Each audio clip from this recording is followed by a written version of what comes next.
Now, apart from these traditional resources, was there any unconventional strategy that worked wonders for you specifically? So, throughout all of those interviews, was there any particular moment that caught you off guard and you felt that you wouldn't be able to clear the interview or that you were on the verge of giving up? And if you did recover, which you did, how did you do it?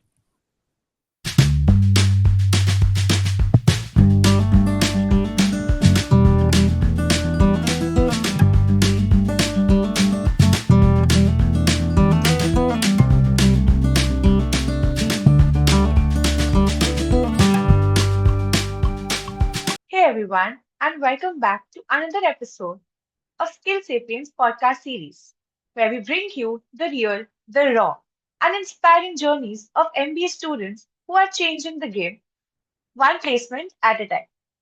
Today's episode is a part of our Crack the Case Consulting Chronicle series, where we dive into a story that's equal parts strategy, stamina, and a whole lot of self belief.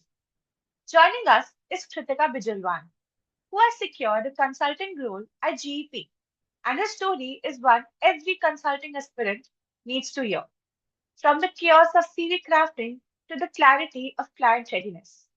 Kritika's journey is packed with prep rituals, mindset shifts, and the kind of insights that don't make it to LinkedIn posts.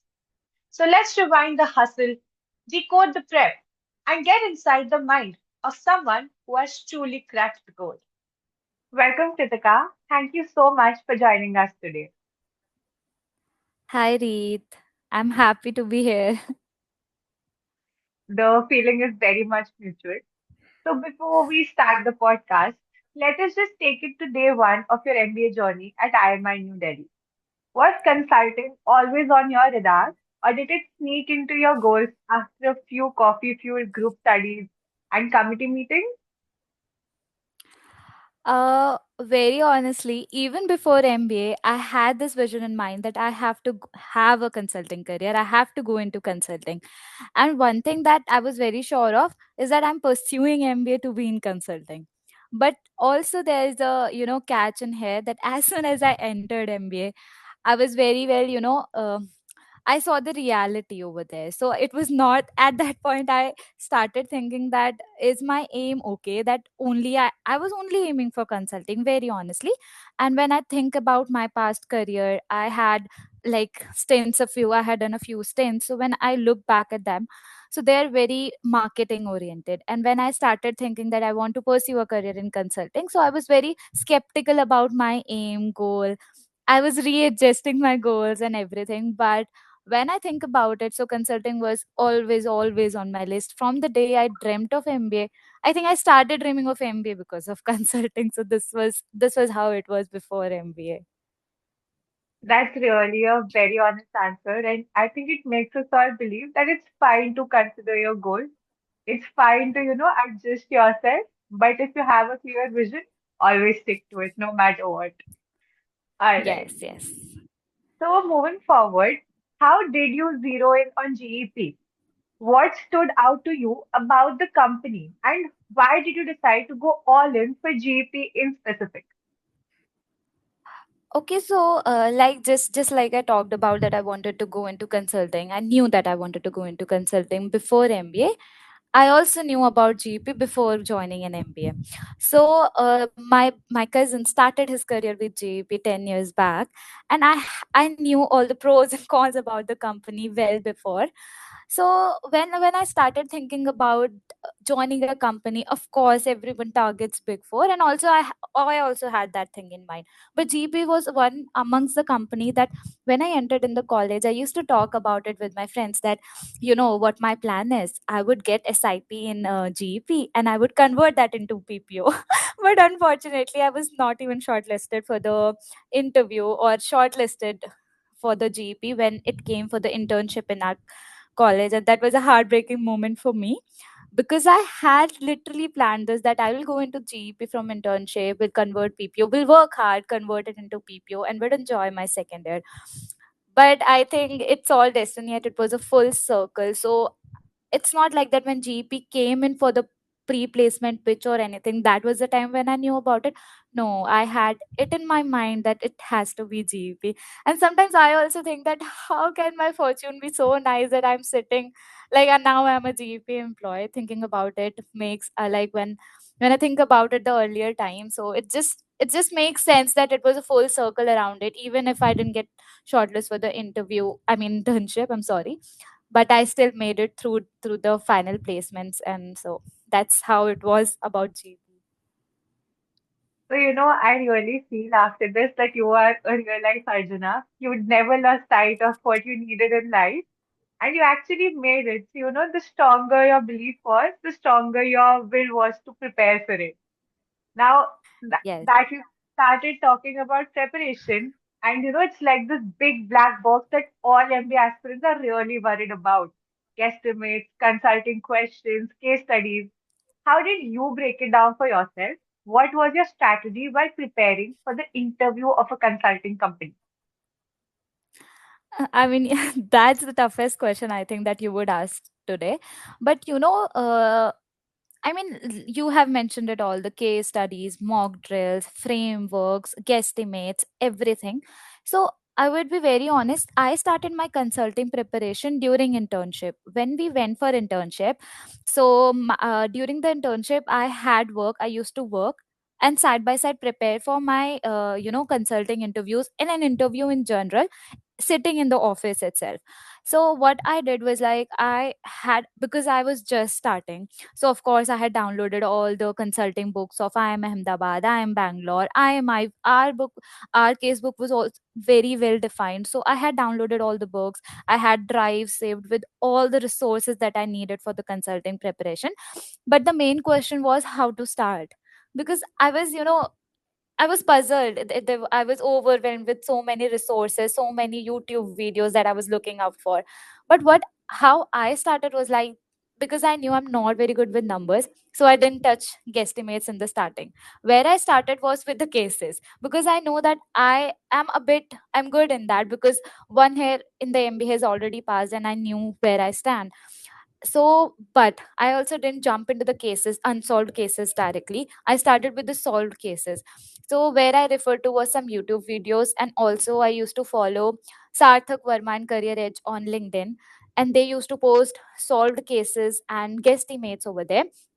So my daily aim, I know you would laugh at it, but my daily aim was only solving at least 2 to 3 cases. Only 2 to 3 cases, not more than that. And at that point, it was not even me who was solving. I was just reading how they have solved it, how they have structured it.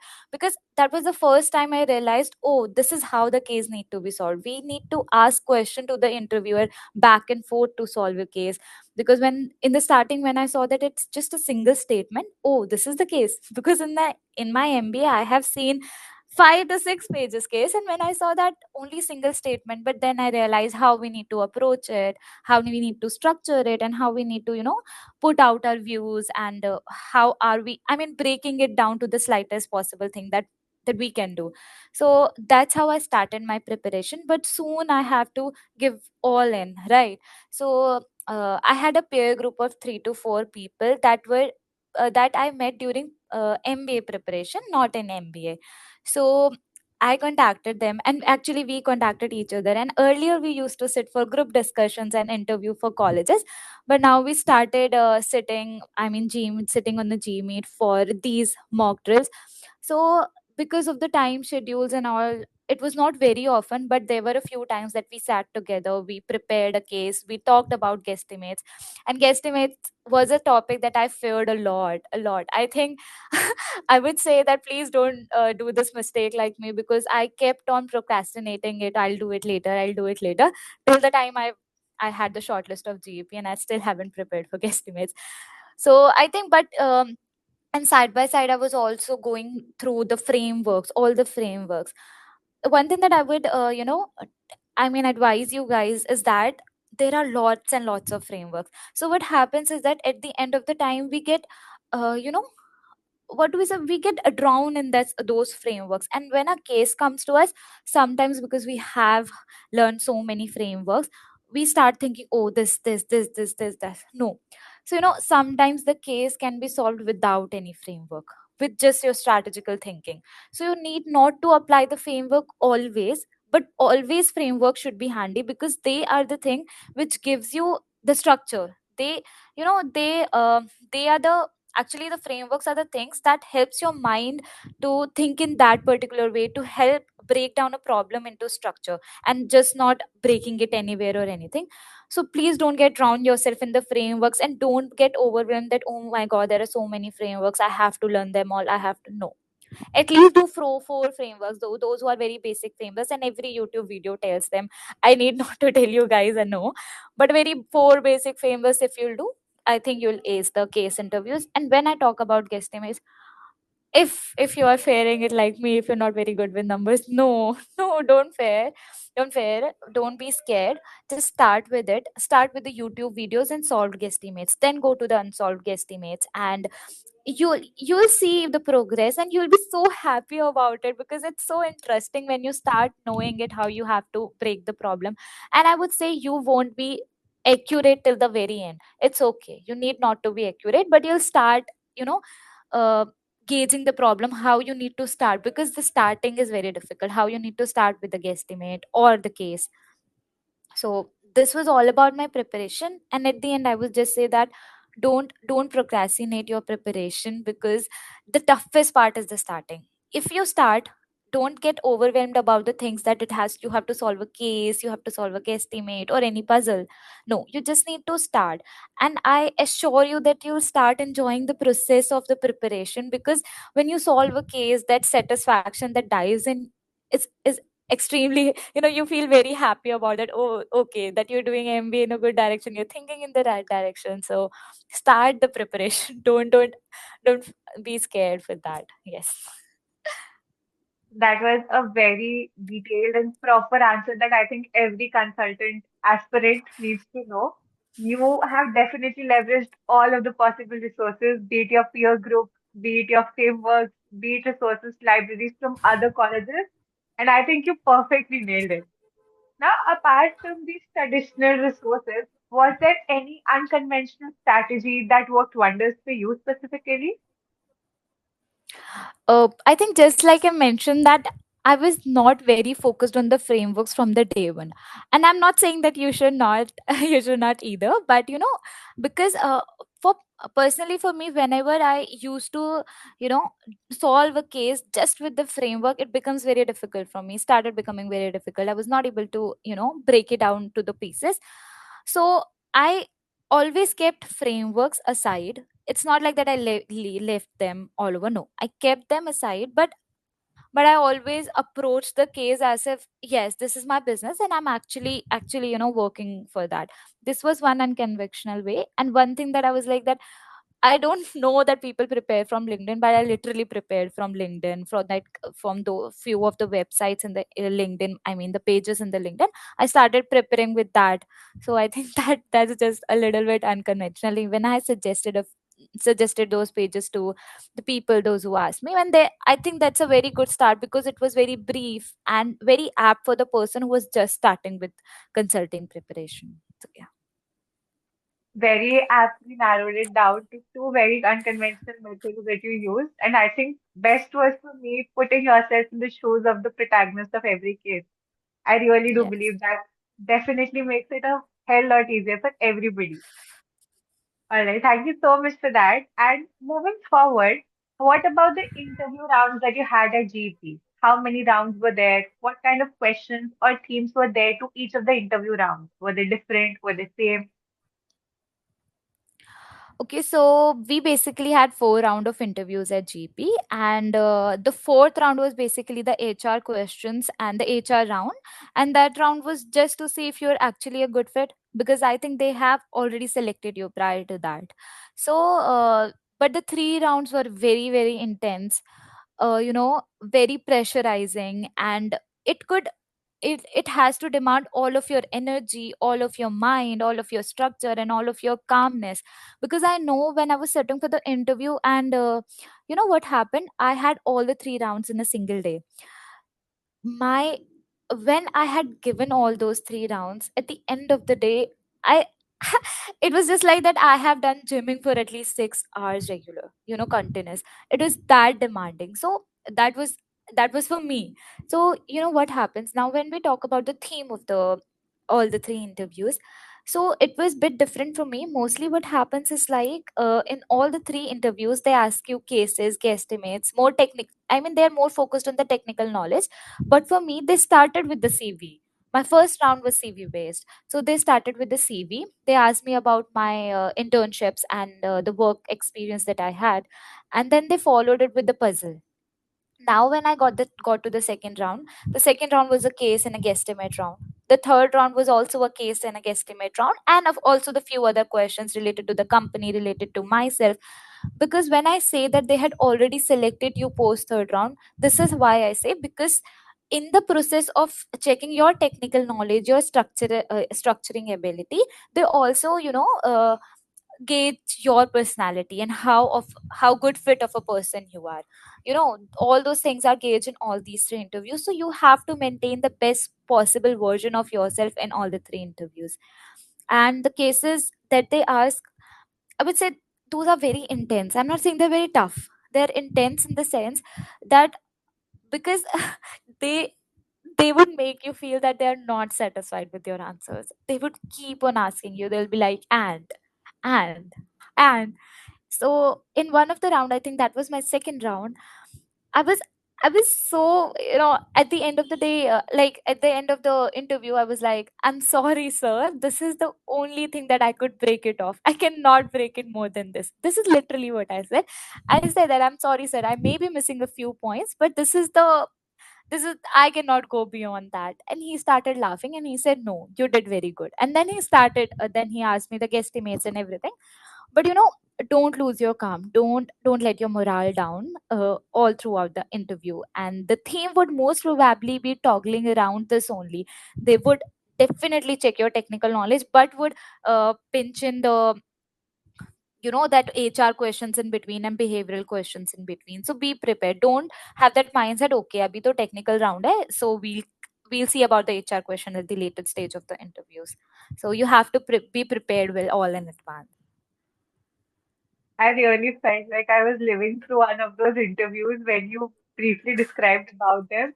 But I think you did go through a mental gymnasium, if not a physical one at least. Yes. For sure. So, throughout all of those interviews, was there any particular moment that caught you off guard and you felt that you wouldn't be able to clear the interview or that you were on the verge of giving up? And if you did recover, which you did, how did you do it? 100% yes, there was a moment. So, and it was in the first round itself, because I think because I was sitting for an actual interview after a very long time from the internship and all those things. So I was, just like I mentioned before in like the question, that you have to be well prepared in the advance. But I did something very wrong. I had a mindset that, okay, in the first, second, third round of interview, they would definitely go with the technical question. I had prepared my HR and behavioral question, no doubt in that. Okay, I was very, I knew my CV in and out and everything, but I was not in the mindset that they would ask me these questions. And as soon as I entered the meeting, the interview, they starting bombarding me with a normal CV question, not even tough, very normal CV question. But I started fumbling, and it just kept going downhill. I mean, there's no right or wrong answers for the CV based questions, but what thing matters is the way you are communicating, the way you're giving the structured answers, and how confident you are in your answers. But I think all these three things were missing from me at that point of time. I mean, that's what I think. I don't know what interviewer thinks, and as soon as I was going downhill, they asked me a puzzle, and the puzzle was very easy in the hindsight, but due to the interview pressure and everything, I was not able to solve it. I went into all 10 directions and I started thinking about GP. Oh, so this is a geometric progression, this is a arithmetic progression, and everything. The interviewer had to stop me and he was like, Kritika, I'll repeat the question. And he repeated the puzzle. And I was like, Kritika, this is the only shot for GP. You were already going downhill, and now you won't be able to solve the puzzle. The only chance that you had to get into GP, you lost it. That's what I was thinking. But then suddenly I was like, you haven't lost it yet. Kritika, please try. And just like I started refocusing and took a deep breath, I got the answer of the puzzle. And I started laughing myself. And the interviewer also started laughing. I'm sorry, sir. I was thinking in the wrong direction. It's this. It was just a one line answer. I mean, I can't even tell you the puzzle because it was that easy. So let's not talk about that. But I think that was the moment I really thought that I wouldn't make it. And I cried just two times in the interview. One when I got the final selection, and for and this and the first time I cried was when I got the offer for the second round. I am in the shortlist for the second round. I was like, because I knew I couldn't make it to the first round, and I was like, okay, I lost the chance and all. But from the second to third round, I was very sure that I have to make it, because second round was very intense. It was super intense, but I knew that I tackled it well. I knew that I stood up there. But during the first round, I was very pessimistic about the things. But thankfully, it was not like that. I think what like you asked that how did I overcome that, the only thing that you need to have in your mind continuously is like, it's not over until it's over, until you get that rejection mail. You are the part of the process. So you have to do your best, you have to prepare well, you have to work good throughout the interview. Even if you are going downhill, it will happen, you would go. But as soon as you think about it, no, no, no, no, no, pick up yourself, pick up yourself. And this actually happens. It's not a motivational speak or anything, but that actually happens. I know you guys have also been through interviews, and it happens with everyone. But please pick up yourself and don't give up, don't give in. Like so so that's the thing. Very truly put together. I mean, I think inside this interview room, you are the only cheerleader you will have. So the only way to Yes, put yourself through it is just remember that you are the one handling it, not the other yes, way around. yes, yes. So you mentioned that there were quite a few HR questions as well. So how important do you think storytelling was also important in your interviews? Because it is a common notion that consulting interviews are all about your technical skills, your strategic skills. Was there any aspect of storytelling that you involved in your HR rounds or other rounds? Yes, Arit, I mean, I'm very thankful that you asked this question, because this is a common notion. Even I had this notion that if you're sitting for a consulting interview, you have to be very sharp minded, you have to be very structured, and you need to think very fast. All these things, the technical knowledge have to be very sharp. But no, it's just like another interview where your behavioral question, where your HR questions, where your personality test plays as much as important role as your technical questions. You may not be the smartest in the room, and I assure you I was not the smartest in the room. But maybe combine it with the other things, that I had the calm, I was very prepared, well prepared with the behavioral question.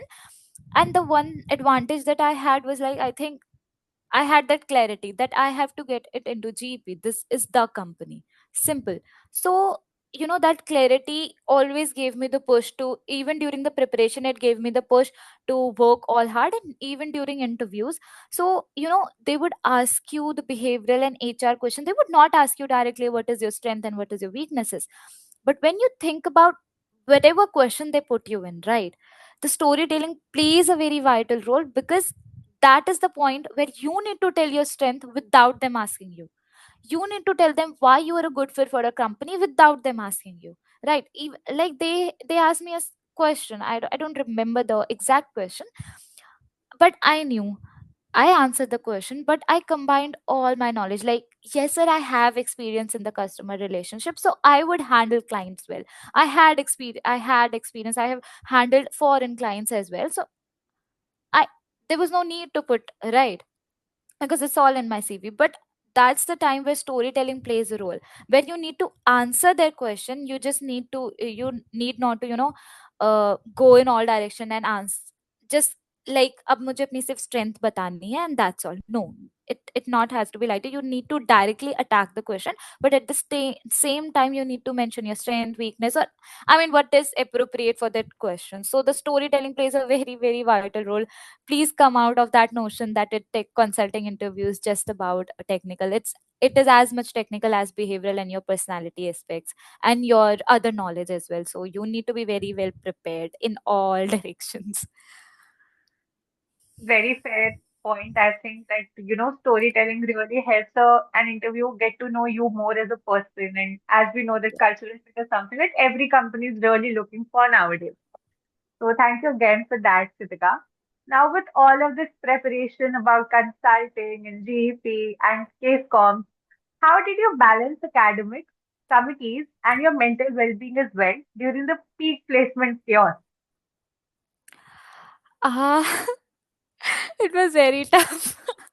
Okay, so the one advantage that I had was like I was very lucky enough. I was fortunate enough that I got placed even before the placement season started. GP was one of the first company that visited the campus, and thankfully, fortunately, I can't thank enough because I skipped those peak placement season.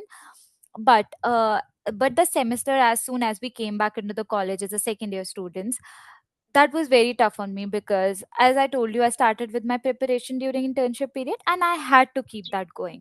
But as soon as I came into the college, everything messed up because I was a part of a committee and a society, and we were the only, and at that point of time we were the only one who need to manage this everything. We need to see in the juniors, we need, I mean, there are a lot and lot of folks of committee and society, everyone of MBA people, right? We need it for the interviews, pitching the committee, so many work, so many work, and also the academics. So that particular term fourth, because we have trimester, so term fourth is as tough as term three, because we have that notion, right, that in second year the burdens comes less, but that term is bit on the tougher side, and especially for me because I opted for the six subjects, right, and those were financial derivatives and all those tough subjects, and to win the tougher side.